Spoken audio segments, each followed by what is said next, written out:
¿Qué tal, gobernador? Muy buenos días. El día de hoy estamos engalanados de tener a la jueza Fabiola Rebeca Machorro. Es titular del Juzgado Cuarto de Distrito en materia de amparo civil, administrativo y de trabajo y de juicios federales en el estado de Querétaro. Muchas gracias por recibirnos. Le agradezco la atención. Buenos días. ¿Qué tal? Buenos días. Gracias por la invitación. Gracias. El día de hoy, gobernador, vamos a charlar de un tema importante para México en general, y más aún para los derechohabientes, es en cómo interpreta el tema del derecho a la salud la justicia federal. En este caso, la juez nos va a ayudar a explicarnos unos términos en general, cómo es la función jurisdiccional en el ámbito de la salud pública. Jueza, encantado de poder charlar con usted. Y mi pregunta sería, para ir entrando en materia, ¿cómo debe entenderse el derecho a la salud en términos concretos para una persona que acude al sistema público? Gracias. Pues en términos simples, recibir la atención médica que requiere. ¿Qué quiere decir? Pues en todos los aspectos, tanto en una cuestión preventiva, en una cuestión ya curativa y también posterior. Puede ser incluso rehabilitación, el ser atendido en términos generales, ¿no? Por un médico que tenga los conocimientos especiales del tratamiento o de la enfermedad que en su caso tenga el derechohabiente. Las personas, todas las personas tienen ese derecho básico de recibir la atención médica en todos sus ámbitos: preventivo, curativo, restaurativo, rehabilitación, el médico, las medicinas, todo lo que comprende para restablecer su salud. Perfecto. ¿Qué papel juegan los tratados internacionales en la protección del derecho a la salud cuando una persona derechohabiente enfrenta la negativa de un servicio médico? Bueno, los tratados internacionales, que es aquellas normas donde el Estado mexicano se ha comprometido también a observar, a cumplir, pues estos tratados internacionales maximizan, como se le podría decir, una protección a este derecho de la salud que tenemos todos los mexicanos. Ante una negativa, bueno, tenemos en primer lugar la Constitución que prevé estos derechos que se tienen, que le acabo de mencionar, de ser atendidos, y los tratados internacionales vienen a complementar si hay alguna circunstancia en que algún derecho esté en un término básico, y un tratado internacional como el Pacto Internacional de Derechos Económicos, Sociales y Culturales, que viene a maximizar estos derechos. Bueno, eso es ahí donde entran estas normas, que las podemos aplicar para que sea una atención a la salud de manera completa. No solo ya alguna cuestión básica, sino maximizando una cuestión ya progresiva. La Constitución nos dice, hay derechos a la salud, por lo menos en una cuestión básica, pero también los tratados internacionales nos dicen, debes ir de una manera progresiva, aumentando estos derechos, no solo quedándonos en lo esencial, sino en ya una atención de alta especialidad, ¿no? Que es donde aquí entran los tratados internacionales, donde podemos aplicar esas normas, de que también tiene que ser de manera progresiva, aumentar. Ir aumentando los derechos del derechohabiente. Sí, no solo en lo básico. Alguna cuestión de algún medicamento de última generación que quizá no se encuentre en el cuadro básico. Bueno, ¿qué están haciendo las autoridades para incluso ingresar este medicamento al cuadro básico, ¿no?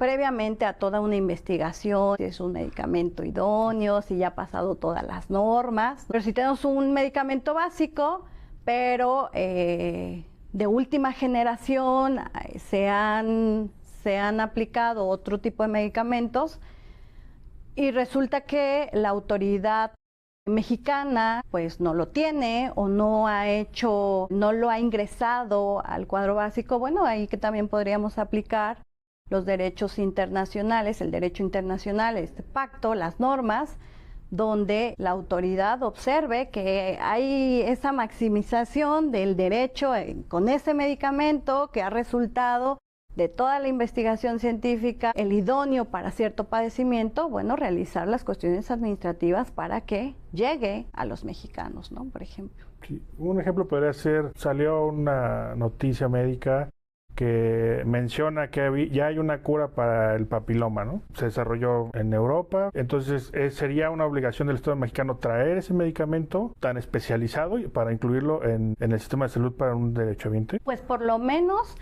sería un derecho de que las autoridades de manera administrativa analicen si ese medicamento es factible, es idóneo para ese padecimiento y que en un futuro, derivado de esa investigación administrativa, lo ingresen al cuadro básico. El potencializar, ¿no? El ampliar, no quedarnos con lo mínimo. Pues a eso el Estado mexicano se ha obligado a realizar también, ¿no?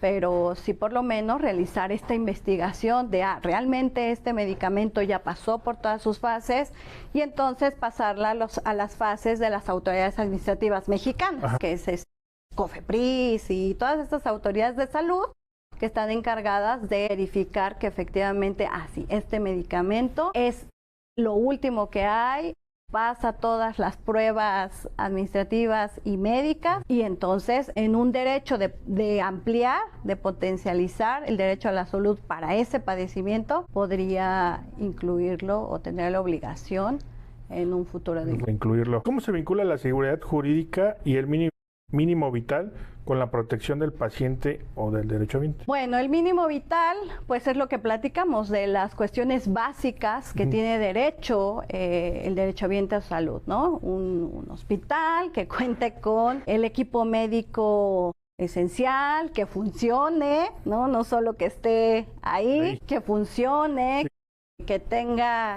el mantenimiento, esa máquina para poder realizar los estudios es que necesite el derechohabiente, como lo comentaba, el médico especialista, el medicamento básico que requiera el derechohabiente. Es como el mínimo vital, lo mínimo necesario para preservar, para cuidar la salud o restablecerle la salud al derechohabiente o a cualquier persona, ¿no? Cualquier persona que necesite la atención médica. En cuanto al mínimo vital, la seguridad jurídica, pues lo podemos entender como aquellas normas que deben estar establecidas para que el derechohabiente sepa, digamos, a qué se atiene, ¿no? Un ejemplo, podríamos poner estas normas que, por ejemplo, establecen el triaje sobre las prioridades de atención médica, ¿no? Que los están clasificados en color, rojo, verde, amarillo,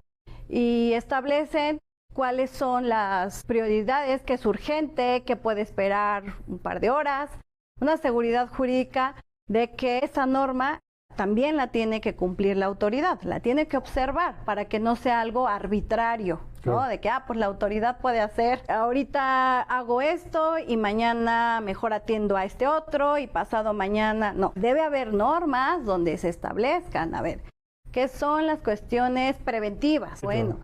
¿Cuáles son las cuestiones curativas? ¿Cuáles son las de rehabilitación? Y seguir esas normas para que le den seguridad al derechohabiente de no, aquí la norma dice que si es urgente tú me tienes que atender inmediatamente. Si la norma dice, bueno, este padecimiento tiene o puede esperar 2 horas, bueno, tengo la seguridad jurídica de que la autoridad tiene que observar esa norma y en 2 horas tiene que atenderme, ¿no? Es como la seguridad jurídica y el mínimo vital.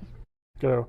¿En qué momento una deficiencia o falta de atención médica deja de ser solo un problema administrativo y se convierte ya en una violación de derechos humanos? Pues, por ejemplo, tenemos la circunstancia de los medicamentos, ¿no? Es muy amplio, hay muchos temas al respecto y para enfocarnos en uno solo, no sé, los medicamentos que están en el cuadro básico, volvemos a esas circunstancias y que el paciente acude y no está el medicamento. Claro.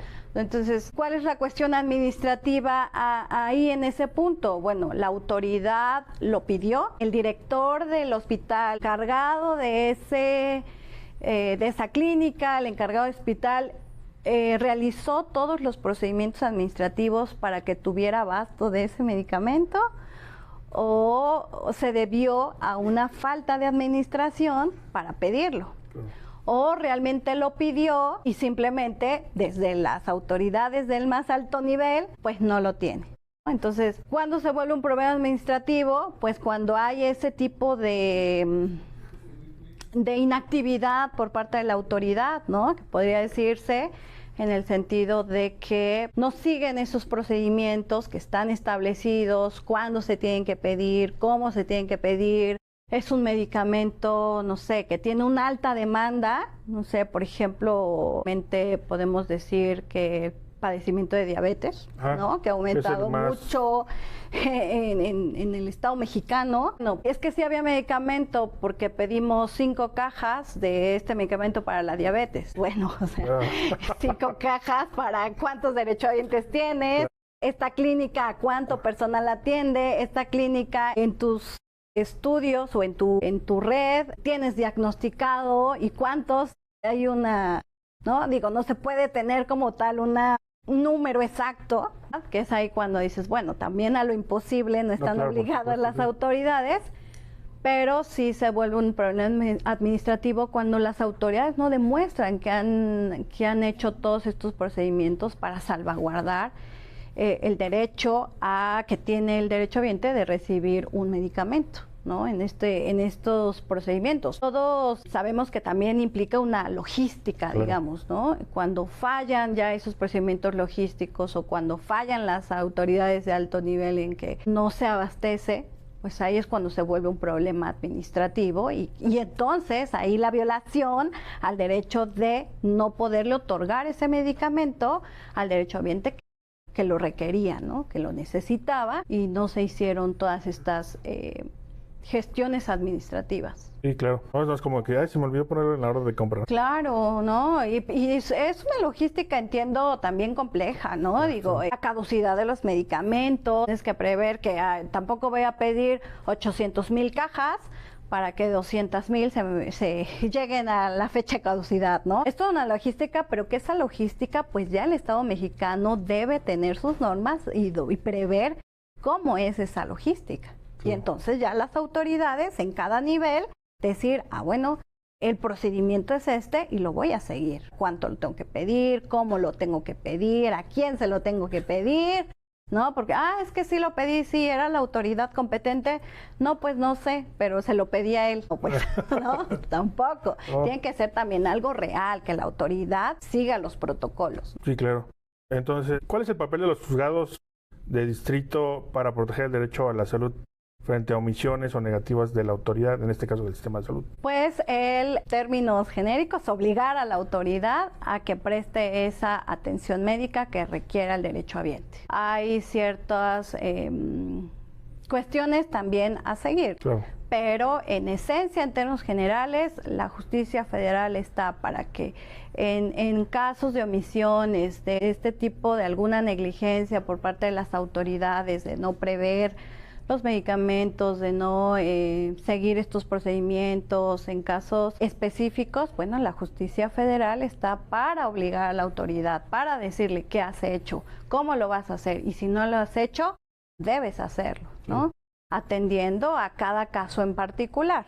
Pero si tenemos que el derecho a la salud es un derecho para todos los mexicanos, para todas las mexicanas, pues es una obligación de las autoridades prestarlo, darlo. Claro. En el momento en que no lo hagan y que sea por estas omisiones, por esta negligencia, por esta falta de organización, pues es donde entramos nosotros los juzgadores y decir, tienes que hacerlo, tienes que darle una atención médica de inicio básica, ¿no? No que no me han podido realizar estos laboratorios. Oye, pues solo le tienes que sacar unos miles de sangre y lleva un año esperando, ¿no? Es como que de entrada uno dice, pues eso ya es una cuestión de omisión de la autoridad, ¿no? En que es un servicio básico que tiene que prestar y no lo ha hecho, de acuerdo a lo que nos refiere el quejoso, ¿no? Que viene y nos comenta, ¿no? Claro. En este caso, ¿cuáles son los elementos que le permiten advertir que un caso requiere una tutela jurisdiccional urgente? Pues partimos le llamamos la buena fe, ¿no? Partimos de la buena fe en el sentido de que lo que viene y nos dice la persona, que aquí en el amparo le llamamos el quejoso, es la verdad, es la realidad, es lo que está pasando. Entonces, de ahí también partimos de un elemento que es las propias manifestaciones, la propia información que nos da el quejoso y que la responsabilidad también del quejoso de decirnos tal cual cómo está la situación. De eso partimos en un inicio cuando recibimos la demanda, el escrito.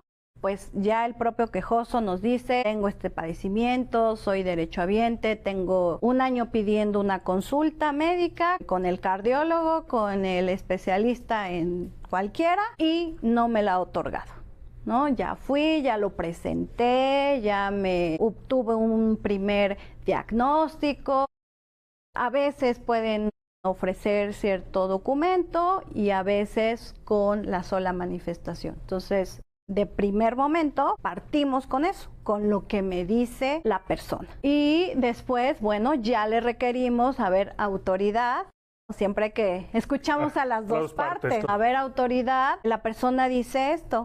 ¿Qué pasó? ¿Dónde están? ¿Ya fue? ¿Realmente fue? ¿Cuándo fue? ¿A qué hora fue? ¿Qué fue lo que hiciste o qué no hiciste? Claro. Entonces ya también conforme va haciendo la tramitación del juicio, nosotros vamos recabando esa información, ¿no? Y ya con base en todo lo que tenemos, ya al final pues se emite una sentencia y resolvemos si efectivamente fue esta cuestión administrativa, fue una omisión de la autoridad, fue una negligencia o hay por ahí ya la autoridad una justificación para cierto hecho y resolvemos. Entonces, de primera instancia, el quejoso o el derechohabiente al que le está faltando un medicamento, una atención médica, sea cual sea el caso, manifiesta, solo con manifestar el hecho, ya con eso usted le da, digamos que, el derecho de audiencia, ¿no? Sí, claro, sí, el derecho de audiencia.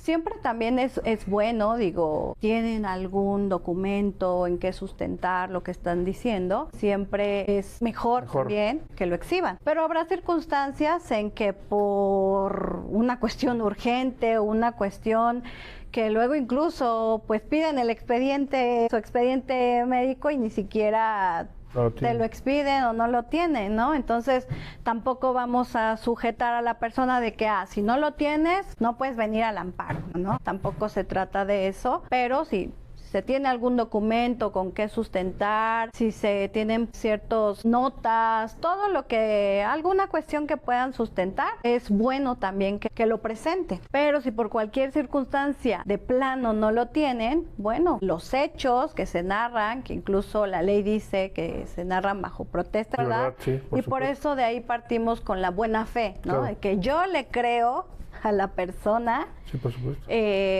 Lo que viene y me dice. Ya la autoridad en su momento tendrá que decir, bueno, pasó esto o esto, no sé. Sí, exactamente, pero tampoco es como que, bueno, no tengo con qué demostrar que este medicamento no está y no, pues cómo voy a pedir la protección federal. No, tampoco. Claro. Es con su manifestación, en un primer momento se puede realizar, pero también con la buena fe de que están diciendo los hechos tal cual están pasando, ¿no? Sí, claro. Cuando se concede una suspensión en materia de salud, ¿qué significa realmente para una persona que promovió el juicio de amparo y para la autoridad responsable? Bueno, tenemos lo que le llamamos la suspensión, que es una medida urgente. Claro. Y tenemos 2 clases. Una clase de medida urgente que se tramita, como lo estoy comentando, hay un peligro, por ejemplo, que corres el peligro de perder la vida. Entonces, no sé, alguien sufrió un accidente, llega al hospital y nadie lo atiende, ¿no? Pues ahí es donde decimos, bueno, ¿qué pruebas voy a aportar, no? Sí, claro. Entonces, aquí hay 2 vertientes. No hay pruebas, pero tuvo un accidente, es sumamente urgente.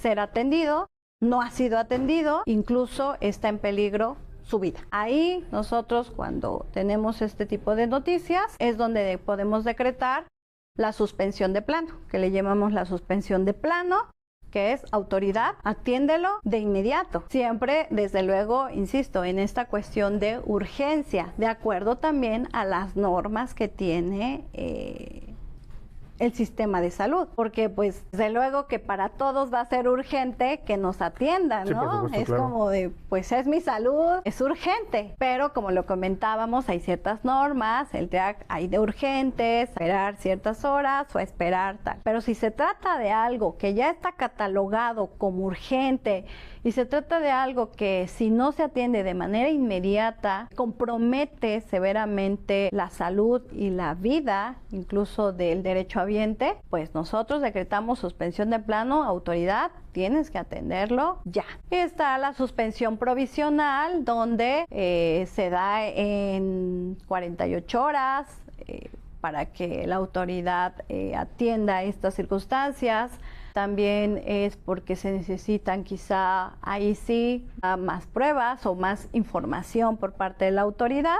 Entonces tenemos esos dos tipos, pero cuando se trata, por ejemplo, de suspensión de plano urgente, es a donde la urgencia de preservar la vida o la integridad de la persona y tu autoridad tienes que atender inmediatamente, siendo entonces tu responsabilidad. Que si tú me dijiste, bueno, no es urgente porque de acuerdo a la norma, pero lo tiene que justificar, porque si no, pues es donde ya incurre también en la responsabilidad. ¿Qué obligaciones concretas surge para la autoridad cuando recibe una suspensión que le ordena brindar un servicio médico? Atenderla, hacer lo que el juez le está ordenando, así en términos prácticos. Yo ordené, tienes que, se refiere a una cuestión urgente, si es una cuestión urgente, de acuerdo a tus parámetros, si es una cuestión urgente, tienes que atenderlo ya, ¿no? Porque si no fuera lo urgente, la autoridad lo tendría que justificar, el por qué no lo es. ¿No? De, bueno, es que sí, quizá pues el quejoso para él era urgente, pero bueno, de acuerdo a las normas, de acuerdo a ya la exploración física, al primer diagnóstico que se le dio, bueno, se trata de esto,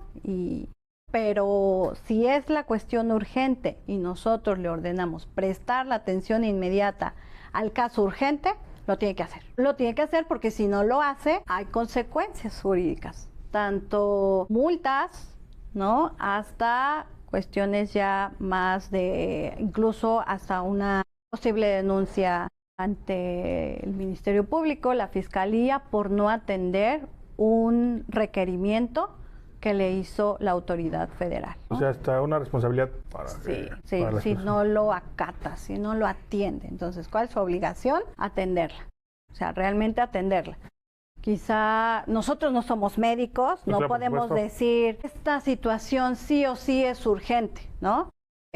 Yo parto, volvemos a lo mismo, de lo que me dice la persona y yo le digo a la autoridad, revisa, ¿es urgente? Tienes que hacerlo ya, revisa. Bueno, no es urgente, pero me tienes que justificar por qué no, de acuerdo a una circunstancia médica fehaciente, de acuerdo a lo que dice el médico especialista.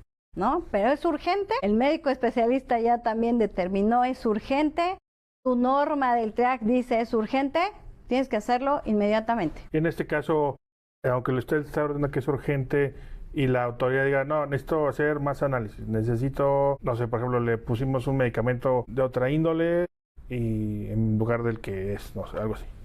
Eso también, ¿esa sería una justificación para la autoridad? Pues más que justificación ahí ya no sería que no está atendiendo la suspensión.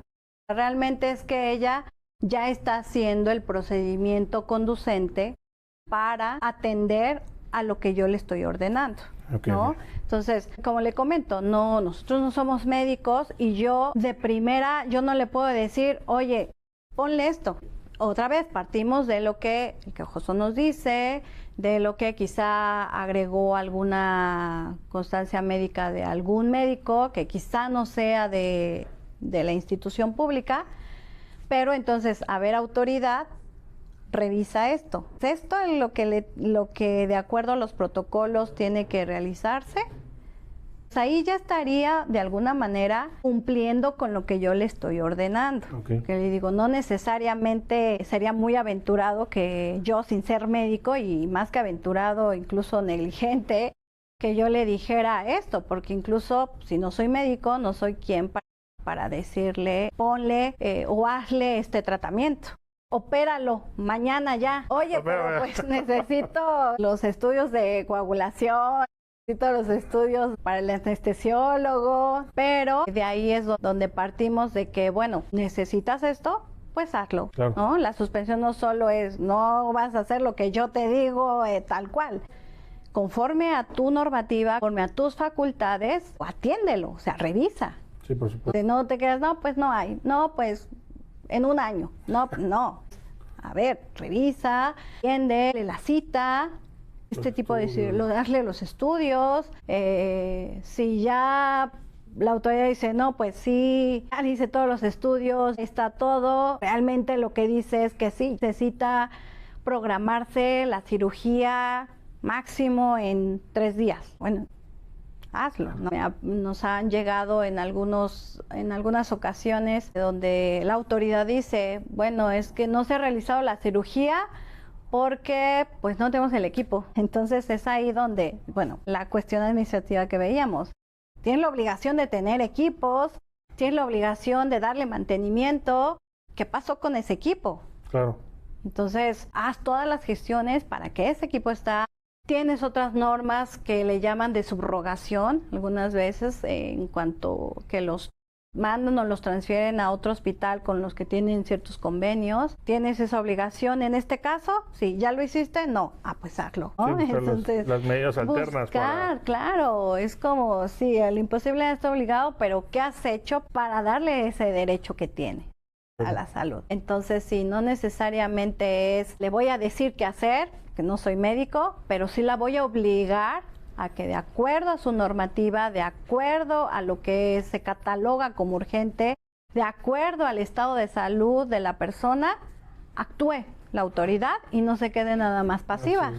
Nada más, pues es que no hay, ¿yo cómo le hago? No, bueno, a ver, busca las alternativas que se ha hecho, porque es un derecho constitucional, no es algo que te estoy pidiendo de más.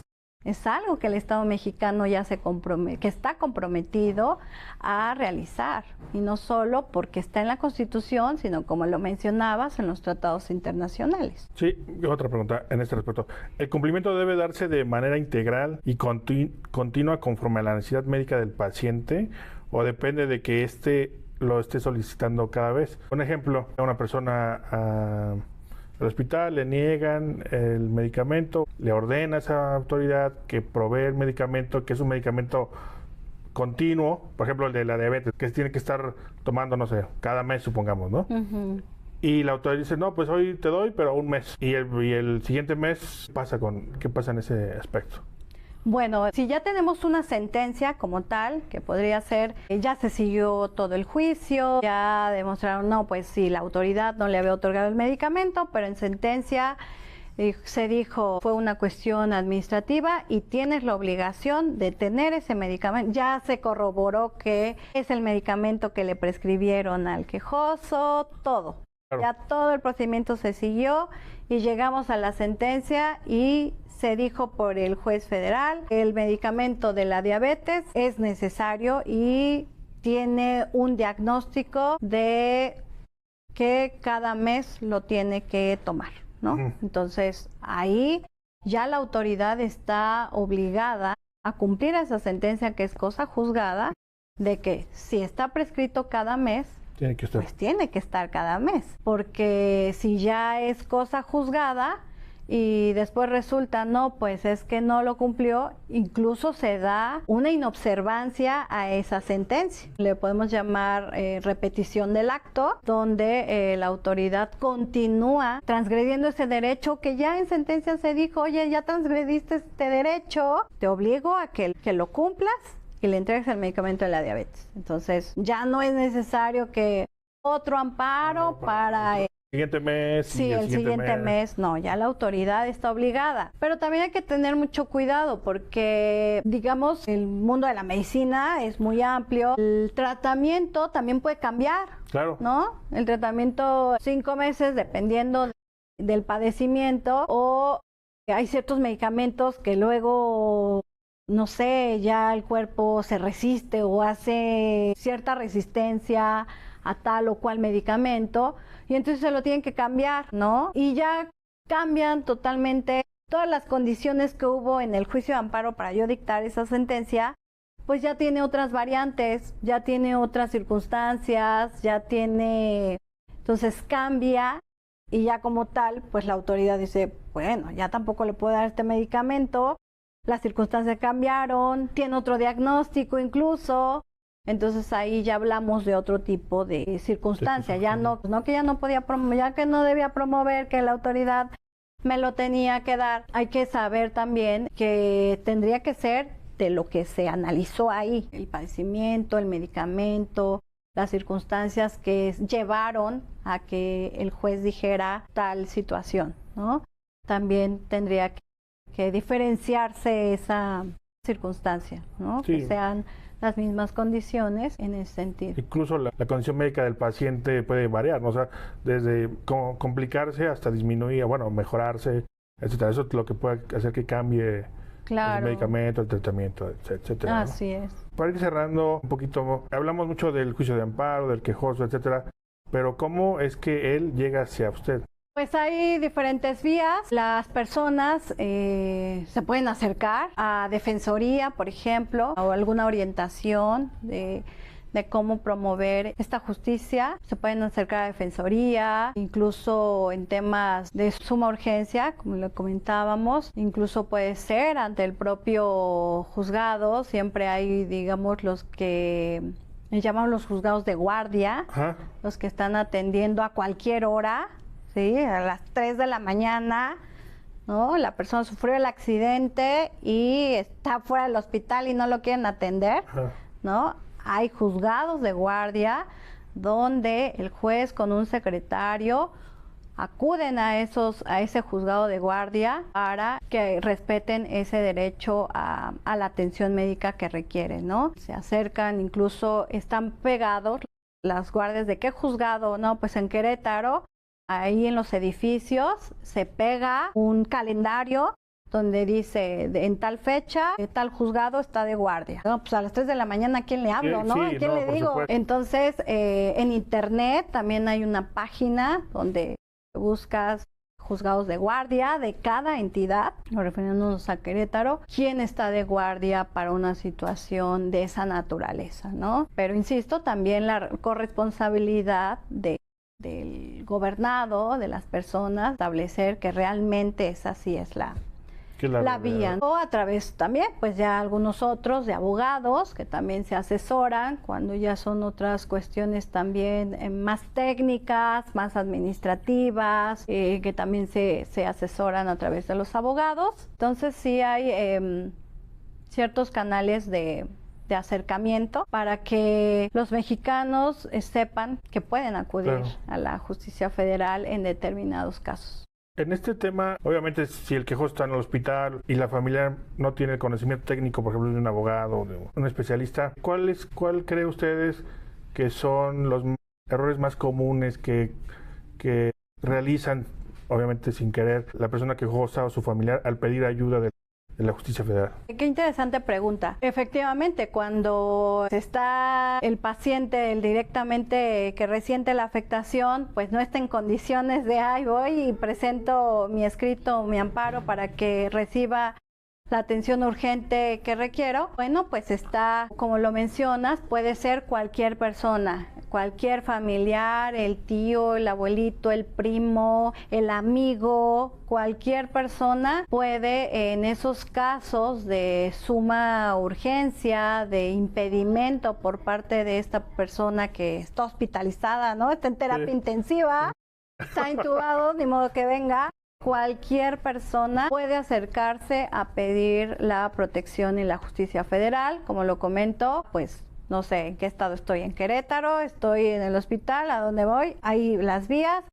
Puedo buscar desde mi teléfono, en internet, en la página, el juzgado de guardia. Se puede revisar, bueno, si es ese horario, ¿no? Como lo comentamos, ¿no? Son las 3 de la mañana, ¿no? Si es un horario ordinario, igual, prever en la publicidad que se da de qué juzgados están de guardia para atender estas cuestiones urgentes, o incluso Defensoría, pues en horarios hábiles también está disponible. Donde está Defensoría, por ejemplo, de aquí de Querétaro, está en el edificio sede, en el planta baja, y no necesariamente es, no conozco las cuestiones técnicas y entonces pues no, ¿cómo voy? ¿Cómo voy y cómo lo pido?